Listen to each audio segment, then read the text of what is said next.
Philip Clement is on borrowed time, apparently, and Barry Ferguson has gave his thoughts on Rangers and the current Rangers manager as we look forward to an international break. I mean, not really, guys, but you know what? The international break, it'll be over.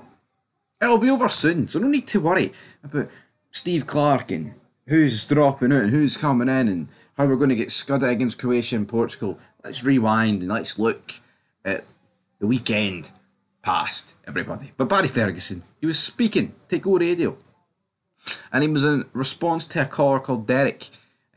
He's had a run-in with a caller called Derek before. Honestly, I've no idea what this guy's name, if this was the same guy, but it was funny when, what are you saying, Derek?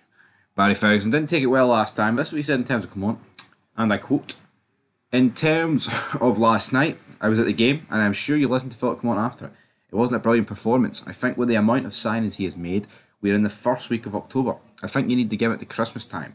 You do need to allow players to settle in. I totally get you don't get time in the west of Scotland. Could they be better? Yeah, 100%. The managers admitted that. But we will just need to wait and see what the coming months bring. The positive that I look at from last night is that another clean sheet domestically. It could have been a lot better. Good to see Hadji coming on as well. Obviously get sent off, which is not ideal. Overall, I'm not going to sit here and say everything is rosy in the garden, but Rangers could be a lot better. They have to win. I know Derek says he doesn't fancy them to win anything. I totally get that, and that's his opinion. But Rangers have to win trophies this season.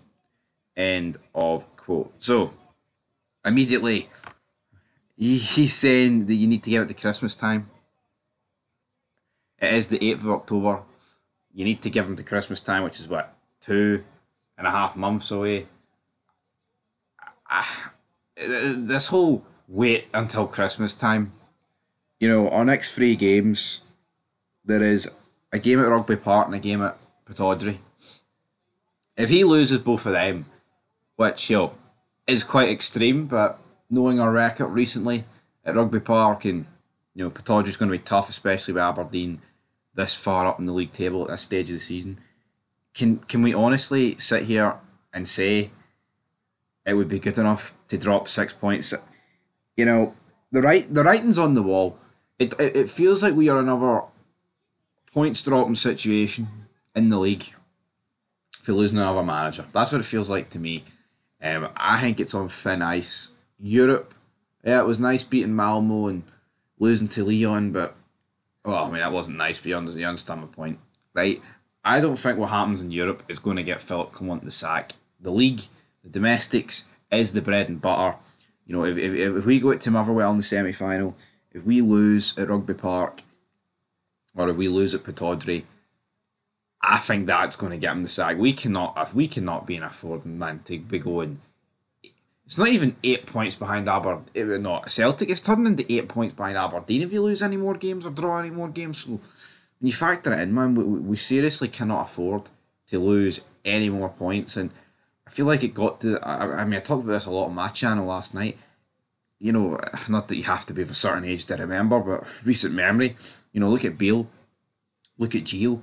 See, towards the end, it was just sack them before we lose any more ground. And lo and behold, you lost more ground and then you sacked them. And it was like, well, that was inevitable. And it feels like we just never learned from these situations. But with Clement, it seems to be more of a gimmick where we don't want to pay the money to get rid of him. And that's the reason why people don't want to sack him. Oh, you know, no, we can't sack Clement because it's going to cost 5 million to get rid of him. I've got a tickly throat here. Sounds like I'm about to cough every few seconds. It feels more that we just don't want to get rid of him because it would cost us money, rather than the fact that you look at it and it's like, right, what is going on here? Do we want rid of him because the performance are inadequate, or do we not want rid of him because the 5 million could go towards players in January? And obviously, we made the video yesterday about Lennon Miller. You know, if you're sacking managers and bringing managers in, that's going to cost a lot of money, right? Especially with the contract extension to the Clement, which I never got back in August. When you factor all that in, it kind of puts your January transfer budget at zilch, and obviously we need more players. But we'll see how it goes. Barry Ferguson, you don't get time in the west of Scotland. How much time is left on Philip Clement's watch? Leave it down below. Will he see Christmas, like Barry Ferguson says? Will he see Halloween? I mean, honestly, I wouldn't be surprised if we didn't see Halloween. But anyway, leave your thoughts down below, and peace.